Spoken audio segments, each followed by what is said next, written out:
I must admit, I am deathly curious to know how a void gate came to be hidden in the depths of these ruins.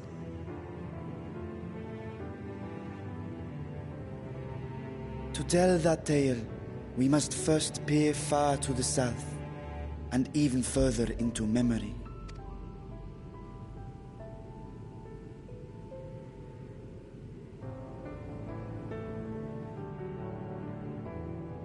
An age 5 millennia passed when the Algan Empire sent an invading force to the shores of Merasidia. The southern people rallied around the commanding figures of Bahamut and Tiamat and fought fiercely to repel the would-be conquerors. With Bahamut's defeat, however, the tide turned against them. Desperate to seize any advantage, the Mercidians resorted to summoning primal entities. In response, Emperor Zande forged a covenant with the Cloud of Darkness, sovereign among the all-devouring denizens of the Void, thus bolstered by icons on one side and Void Scent on the other. The two armies clashed in a battle of unspeakable carnage. So much death, so much loss.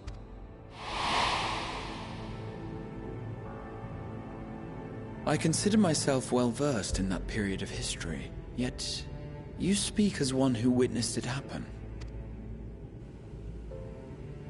Indeed, I did.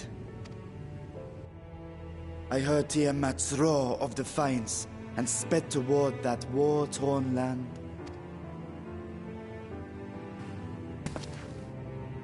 Along with my sibling.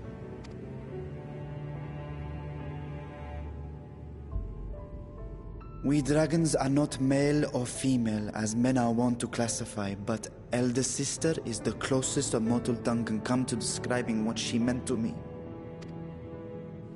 I was the last of our brood to hatch, and Ashdaya cared for me where my sire could not. Thus I was with her when Tiamat roared. I was with her when she journeyed south, and I was with her when she fought against the Void-sent hordes. Yet no matter how many of their vile fiends we cast down, more rose from the abyss to take their place. Faced with an unwinnable war of attrition, Ashdaya risked her all on a final gamble. She plunged through the Void Gate itself to strike at the root of their strength. I tried to follow in her wake, determined to lend what aid I could. But even as I came upon Alag's glittering tower, I saw the rift close behind her. And Ashdaya has been lost to us ever since. I find I must retract my earlier claim of historical knowledge.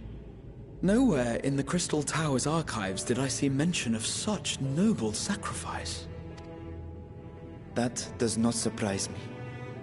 To Allagan eyes, it must have seemed as if a lone dragon, driven to madness, simply dove through the gate and did not return. For my part, I spent long years searching for the means to reunite with Ashdaya. Until I could search no more. Until Alag was dust, and the art to open a void gate large enough to accommodate a dragon forever lost. Yet you have the beginnings of a gate right here, under the control of a harnessed device. My discovery came before Radzat-Han was founded. Though I scoured the lands for a method to cross the rift, it was beneath the sea that I chanced to find a natural planar fissure. It was, however, far too narrow to admit a worm's bulk. Only after our city rose upon the rock, and I could enlist the aid of our talented alchemists, did matters take a favorable turn. Their dedication was beyond reproach.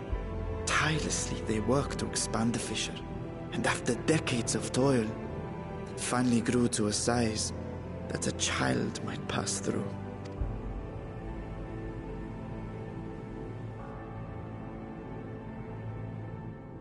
Not long ago, you told us that you called out to your kin, that Ashdaya's answer was silence. I suspect the conclusion to your tale is not a joyful one. With hope in my heart, I used a simulacrum to cross the threshold. But no, I did not find her. What I found was a host of void scent, clamoring around the opening they had sensed. 'Twas but a moment, but enough. I had no choice but to retreat and allow the portal to contract once more. The gate was a threat to your people. You had to decide between endangering Razathan and abandoning your sister. And you chose the latter. 'Twas not that thy siblings scorned thy call. 'Twas that she was trapped beyond a barrier through which neither roar nor dragon may pass. Even now, in the desolate world of the 13th. I can scarce imagine your pain, yet it was wise not to linger in that place. Too long a sojourn, and even a being of your power risks being warped into a creature of the void. You've seen this phenomenon before, when we stepped into the darkness.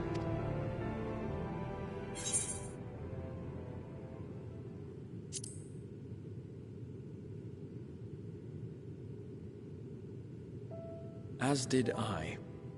Were it not for Unei and Doga, or Nero, for that matter, we might never have made it home. Do you remember what happened to Nero? How his wounds allowed the Void's corruption to enter his body and twist his ether? Had it been allowed to progress much longer, I presume he would have been fully transformed. Then there is little hope for Ashdaya. Ah, no. I hadn't meant to. I speak only of possibilities. The scales of the First Brood are extraordinarily resistant to ethereal fluctuations.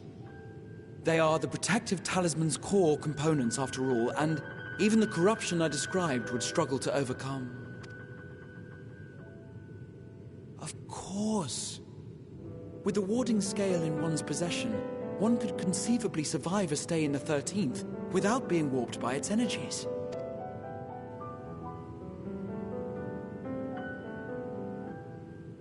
Be that as it may, it is too late to rescue my sister. 5,000 years too late.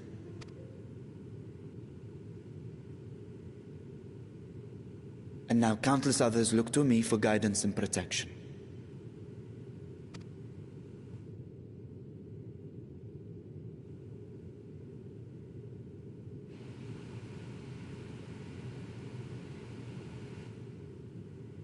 So when I sensed intruders in the ruins, I came only to ensure that the gate remained closed.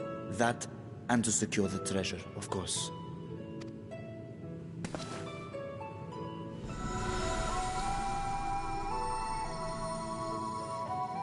I wish only to forget the rest.